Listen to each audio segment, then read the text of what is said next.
ഈശോമിശിഹായ്ക്ക് സ്തുതിയായിരിക്കട്ടെ. കർത്താവായ യേശുക്രിസ്തുവിന്റെ പരിശുദ്ധ നാമത്തില് നിങ്ങൾക്കെല്ലാവർക്കും സമാധാനം ആശംസിക്കുകയാണ്. ഇന്ന് ദിവസം നമ്മൾ ചിന്തിക്കുന്ന തിരുവചന ഭാഗം വിശുദ്ധ മത്തായി എഴുതിയ സുവിശേഷം 13-ാം അധ്യായം 18 മുതൽ 23 വരെയുള്ള തിരുവചനങ്ങളാണ്. വിതക്കാരന്റെ ഉപമ വിശദീകരിക്കുന്നു. അതിനാൽ വിതക്കാരന്റെ ഉപമ നിങ്ങൾ കേട്ടുകൊള്ളുവിൻ. രാജ്യത്തിന്റെ വചനം കേട്ടിട്ട് മനസ്സിലാകാതിരിക്കുന്നവരിൽ നിന്നും അവന്റെ ഹൃദയത്തിൽ വിധിക്കപ്പെട്ടത് ദുഷ്ടൻ വന്ന് അപഹരിക്കുന്നു. ഇതാണ് വഴിയരികിൽ വീണ വിത്ത്.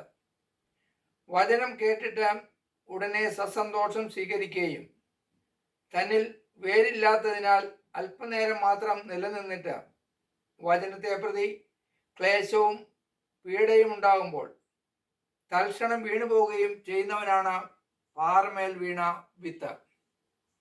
ഒരുവൻ വചനം ശ്രവിക്കുന്നു, എന്നാൽ ലൗകിക വ്യഗ്രതയും ധനത്തിന്റെ ആകർഷണവും വചനത്തെ ഞെരുക്കുകയും അത് ഫലശൂന്യമാവുകയും ചെയ്യുന്നു. ഇവനാണ് മുള്ളുകളുടെ ഇടയിൽ വീണ വിത്ത്. വചനം കേട്ട് ഗ്രഹിക്കുന്നവനാണ് നല്ല നിലത്ത് വീണ വിത്ത്. അവൻ 100 മേനിയും 60 മേനിയും 30 മേനിയും ഫലം പുറപ്പെടുവിക്കുന്നു. Praise Lord. സഹോദരങ്ങളെ, പ്രിയ സഹോദരങ്ങളെ, ഈ വിതയ്ക്കപ്പെട്ട വിത്തില ഞാനും നിങ്ങളുമൊക്കെ എവിടെ നിൽക്കുന്നു എന്നതാണ് ഇന്നത്തെ നമ്മുടെ ചിന്ത. നമ്മൾ ഒന്ന് ആത്മശോധന ചെയ്യുക. എത്രമാത്രം നമുക്ക് വചനാധിഷ്ഠിതമായിട്ട് ജീവിക്കാനായിട്ട് സാധിക്കുന്നുണ്ട്? നമുക്ക് ഫലം പുറപ്പെടുവിക്കുവാൻ സാധിക്കുന്നുണ്ടോ? നല്ല ഫലങ്ങൾ പുറപ്പെടുവിക്കുവാൻ ഈശോ നമ്മളിൽ നിന്നും ആഗ്രഹിക്കുന്ന തലത്തിൽ സുവിശേഷത്തിന് സാക്ഷ്യമായി മറ്റുള്ളവരെ ക്രിസ്തുവിലേക്ക് ആനയിക്കുവാൻ എനിക്ക് നിങ്ങൾക്കും സാധിക്കുന്നുണ്ടോ? അങ്ങനെയാണെങ്കിൽ നമ്മൾ നല്ല നിലത്ത് വീണ വിത്താണ്.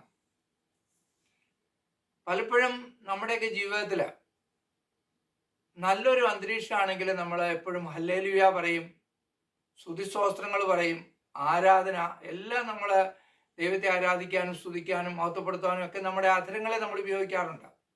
പക്ഷെ നമ്മുടെയൊക്കെ ജീവിതത്തിൽ സഹനങ്ങൾ ദൈവം അനുവദിക്കുന്നുണ്ട്. അത് നമ്മളെ കൂടുതൽ ആഴപ്പെടുത്തി ശക്തിപ്പെടുത്താനും ബലപ്പെടുത്താനും നമ്മൾ വിശുദ്ധീകരിക്കാനുമായിട്ടാണ് അത് അനുവദിക്കുന്നത്. അതെല്ലാം കടന്നു വരുമ്പോഴാണ് പലപ്പോഴും നമ്മുടെ വിശ്വാസം വ്യതിചലിക്കുന്നതായിട്ട് നമുക്ക് കാണാൻ സാധിക്കുന്നത്. ചിലപ്പോൾ രോഗപീഠകളാകാം, ചിലപ്പോൾ കടബാധ്യതകളാകാം. അങ്ങനെ ഓരോരോ പ്രശ്നങ്ങളിലൂടെ നമ്മൾ കടന്നു പോകുമ്പോൾ ചിലപ്പോൾ ഒറ്റപ്പെട്ട അവസ്ഥയാകാം. ഈ അവസ്ഥകളിലൊക്കെയാണ് സർവശക്തനായ ദൈവത്തെ നമ്മൾ മഹത്വപ്പെടുത്തി ജീവിക്കേണ്ടത്. അല്ലാതെ നല്ല കാലാവസ്ഥ ഉള്ളപ്പോൾ എപ്പോഴും നമുക്ക് പ്രൈസ് ലോർഡും ഹല്ലേലൂയയൊക്കെ പറയാനായിട്ട് നമുക്ക് സാധിക്കും. പക്ഷേ ഈ വേദനയുടെ നിമിഷങ്ങളിൽ അപ്പോസ്തലന്മാര് കാരാഗ്രഹത്തിൽ അടയ്ക്കപ്പെട്ടപ്പോൾ അവരവിടെ കിടന്ന് ദൈവത്തെ സ്തുതിച്ചു. കാരാഗ്രഹമൊന്നും അവർക്ക് പ്രശ്നമല്ല, ചങ്ങലകൾ അവർക്ക് വിഷയമില്ല, ചങ്ങലകൾ അവർ കാണുന്നില്ല. അവർ കാണുന്നത് സർവശക്തനായ കർത്താവിനെ മാത്രമാണ്. അവരവിടെ കിടന്ന് സ്തുതിച്ചപ്പോൾ അവരുടെ കാലിലെ ചങ്ങലകൾ അഴിഞ്ഞു, കെട്ടുകൾ അഴിഞ്ഞു, കാരാഗ്രഹ വാതിലുകൾ തുറക്കപ്പെട്ടു. അപ്പോൾ ദൈവത്തെ നമ്മൾ ഏതെല്ലാം നിമിഷങ്ങളിൽ ഹൃദയത്തിന്റെ നിറവിൽ നിന്നും സ്തുതിക്കാൻ നമ്മൾ ആരംഭിക്കുമ്പോൾ അവിടെയെല്ലാം എല്ലാവിധ ചങ്ങലകളും എല്ലാവിധ കെട്ടുകളും പൊട്ടും. അവിടെയാണ് ദൈവനാമം മഹത്വപ്പെടുന്നത്. പ്രിയ സഹോദരങ്ങളെ, എത്രമാത്രം നമുക്കിതിന് സാധിക്കുന്നുണ്ടെന്ന് നമ്മൾ ചിന്തിക്കുന്നത് നല്ലതാണ്. പൗലോസ് റോമാക്കാർക്ക് എഴുതിയ ലേഖനത്തിലാണ് 8-ാം അധ്യായം 35-ാം തിരുവചനം. ക്രിസ്തുവിന്റെ സ്നേഹത്തിൽ നിന്നും ആര് നമ്മെ വേർപെടുത്തും? ക്ലേശമോ, ദുരിതമോ, പീഡനമോ, പട്ടിണിയോ, നഗ്നതയോ, ആപത്തോ, വാളോ? Praise Lord. പൗലോസ് വളരെ വ്യക്തമായിട്ട് പറഞ്ഞിരിക്കുകയാണ്, ഇതുപോലെയുള്ള കാര്യങ്ങളെല്ലാം നമ്മുടെ ജീവിതത്തിൽ കടന്നു വരാം, സർവ്വ കാര്യങ്ങളും കടന്നു വരും. പക്ഷെ അവിടെയൊക്കെ എത്രമാത്രം നമുക്ക് നിലനിൽക്കാൻ പറ്റുന്നുണ്ട് എന്നുള്ളതാണ് നമ്മൾ ചിന്തിക്കേണ്ടത്. എത്രമാത്രം നമുക്ക് ദൈവത്തെ മഹത്വപ്പെടുത്തി ജീവിക്കാൻ സാധിക്കുന്നുണ്ട്. ഇതെല്ലാം നമ്മുടെ ജീവിതത്തിൽ കടന്നു വരാം. വരില്ല എന്നൊന്നുമില്ല. ക്രിസ്തുവിലായിരിക്കുന്നവന് ഇതൊന്നുമില്ലെന്നല്ല. ക്രിസ്തുവിലായിരിക്കുന്നവന് ആ ഒരു നമ്മൾ നിത്യതയിലേക്ക് എത്തുന്ന വരെയുള്ള വഴികൾ ഇതുപോലെയുള്ള ആ ഇടുങ്ങിയ വഴിയിലൂടെയുള്ള യാത്ര തന്നെയാണ്. സഹനങ്ങളുണ്ട്, അത് ഉറച്ചു തന്നെ. അതല്ലേ കർത്താവ് പറഞ്ഞത്, നിങ്ങൾ എന്നെ അനുഭവിക്കുവാൻ ആഗ്രഹിക്കുന്നുവെങ്കിൽ സ്വയം പരിത്യജിച്ച് നിന്റെ കുരിശും എടുത്തുകൊണ്ട് പിന്നാലെ വരാനാ പറഞ്ഞേ. ജീവിതത്തിൽ ഉണ്ടാകുന്ന കുരിശുകളാണ് ഈശോ നമ്മളോട് പറഞ്ഞിരിക്കുന്നത്. ജീവിതത്തിൽ ഉണ്ടാകുന്ന വേദനകള്, ദുഃഖങ്ങള്, സങ്കടങ്ങള് എല്ലാം അതൊന്നും വെറുതെ അതൊന്നും വെറുതെ കളയരുത്. നമ്മുടെ ജീവിതത്തിൽ ഇങ്ങനെയുള്ള സഹനങ്ങൾ വരുമ്പോൾ, കഷ്ടപ്പാടുകൾ വരുമ്പോൾ, രോഗപീഠകൾ വരുമ്പോൾ അതിനെല്ലാം മാനസാന്തരത്തിലേക്ക് കടന്നു വരാത്ത ആത്മാക്കളെ രക്ഷയ്ക്കായിട്ട് കാഴ്ചവെക്കണം. അങ്ങനെ കാഴ്ചവെച്ച് നമ്മൾ പ്രാർത്ഥിക്കുമ്പോഴാണ് സ്വർഗം സന്തോഷിക്കുന്നത്. എത്രമാത്രം എനിക്കും നിങ്ങൾക്കും ഇത് സാധിക്കുന്നുണ്ട് എന്ന് നമ്മളൊന്ന് തിരിഞ്ഞു നോക്കുന്നത് നല്ലതാണ്. നമ്മളൊരു മറ്റൊരു തിരുവചനം കൂടി നമുക്ക് ശ്രദ്ധിക്കാം. പത്രോസ്ലീഹ എഴുതിയ രണ്ടാമത്തെ ലേഖനം, അതിലെ 2-ാം അധ്യായം 9-ാം തിരുവചനം. ദൈവഭയമുള്ളവരെ പരീക്ഷകളിൽ നിന്നും എങ്ങനെ രക്ഷിക്കണമെന്നും അനീതി പ്രവർത്തിക്കുന്നവരെ വിധി ദിനം വരെ എങ്ങനെ ശിക്ഷാവിധേയരായി സൂക്ഷിക്കണമെന്നും കർത്താവ് അറിയുന്നു. Praise the Lord. ദൈവഭയമുള്ളവരെ പരീക്ഷകളിൽ നിന്ന് എങ്ങനെ രക്ഷിക്കണമെന്നും. അപ്പൊ നമ്മൾ എന്തെല്ലാം പരീക്ഷണങ്ങളിലൂടെ കടന്നു പോയാലും, ഏതെല്ലാം പ്രശ്നങ്ങളിലൂടെ കടന്നു പോയാലും അവിടെ എല്ലാം നമുക്ക് സഹനങ്ങളുണ്ട്, അത് ഉറച്ചു തന്നെ. അതല്ലേ കർത്താവ് പറഞ്ഞത്, നിങ്ങൾ എന്നെ അനുഭവിക്കുവാൻ ആഗ്രഹിക്കുന്നുവെങ്കിൽ സ്വയം പരിത്യജിച്ച് നിന്റെ കുരിശും എടുത്തുകൊണ്ട് പിന്നാലെ വരാനാ പറഞ്ഞേ. ജീവിതത്തിൽ ഉണ്ടാകുന്ന കുരിശുകളാണ് ഈശോ നമ്മളോട് പറഞ്ഞിരിക്കുന്നത്. ജീവിതത്തിൽ ഉണ്ടാകുന്ന വേദനകള്, ദുഃഖങ്ങള്, സങ്കടങ്ങള് എല്ലാം അതൊന്നും വെറുതെ കളയരുത്. നമ്മുടെ ജീവിതത്തിൽ ഇങ്ങനെയുള്ള സഹനങ്ങൾ വരുമ്പോൾ, കഷ്ടപ്പാടുകൾ വരുമ്പോൾ, രോഗപീഠകൾ വരുമ്പോൾ അതിനെല്ലാം മാനസാന്തരത്തിലേക്ക് കടന്നു വരാത്ത ആത്മാക്കളെ രക്ഷയ്ക്കായിട്ട് കാഴ്ചവെക്കണം. അങ്ങനെ കാഴ്ചവെച്ച് നമ്മൾ പ്രാർത്ഥിക്കുമ്പോഴാണ് സ്വർഗം സന്തോഷിക്കുന്നത്. എത്രമാത്രം എനിക്കും നിങ്ങൾക്കും ഇത് സാധിക്കുന്നുണ്ട് എന്ന് നമ്മളൊന്ന് തിരിഞ്ഞു നോക്കുന്നത് നല്ലതാണ്. നമ്മളൊരു മറ്റൊരു തിരുവചനം കൂടി നമുക്ക് ശ്രദ്ധിക്കാം. പത്രോസ്ലീഹ എഴുതിയ 2-ാമത്തെ ലേഖനം, അതിലെ 2-ാം അധ്യായം 9-ാം തിരുവചനം. ദൈവഭയമുള്ളവരെ പരീക്ഷകളിൽ നിന്നും എങ്ങനെ രക്ഷിക്കണമെന്നും അനീതി പ്രവർത്തിക്കുന്നവരെ വിധി ദിനം വരെ എങ്ങനെ ശിക്ഷാവിധേയരായി സൂക്ഷിക്കണമെന്നും കർത്താവ് അറിയുന്നു. Praise the Lord. ദൈവഭയമുള്ളവരെ പരീക്ഷകളിൽ നിന്ന് എങ്ങനെ രക്ഷിക്കണമെന്നും. അപ്പൊ നമ്മൾ എന്തെല്ലാം പരീക്ഷണങ്ങളിലൂടെ കടന്നു പോയാലും, ഏതെല്ലാം പ്രശ്നങ്ങളിലൂടെ കടന്നു പോയാലും അവിടെ എല്ലാം നമ്മൾ സർവശക്തനായ കർത്താവിന്റെ കരങ്ങളിൽ പിടിച്ചാണ് യാത്ര ചെയ്യുന്നതെങ്കിൽ അവിടെ എല്ലാം ഈശോ നമുക്ക് നിത്യത നൽകി അനുഗ്രഹിക്കുക തന്നെ ചെയ്യും, നമ്മളെ രക്ഷിക്കുക തന്നെ ചെയ്യും. അത് ഉറപ്പുള്ള കാര്യമാണ്. വചനം എപ്പോഴും കർത്താവ് പറയുന്ന കാര്യങ്ങള്, കർത്താവ് വാഗ്ദാനങ്ങളിൽ വിശ്വസ്തനാണ്. നമ്മളെ പോലെ അല്ല. കർത്താവ് പറഞ്ഞതുപോലെ തന്നെ ചെയ്യും.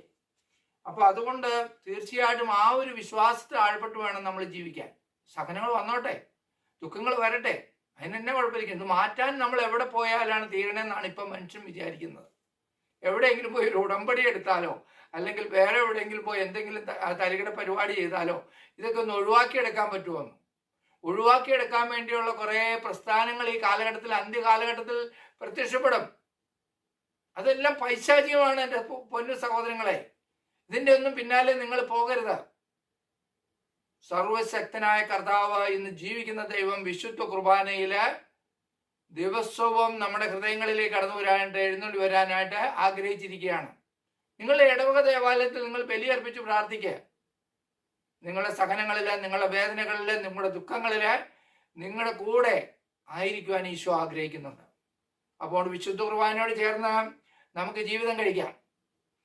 ഒരു തിരുവചനം കൂടി നമുക്ക് ചിന്തിക്കാം. വിശുദ്ധ മത്തായിയുടെ സുവിശേഷം 15-ാം അധ്യായം, അതിന്റെ 8-ാം തിരുവചനം.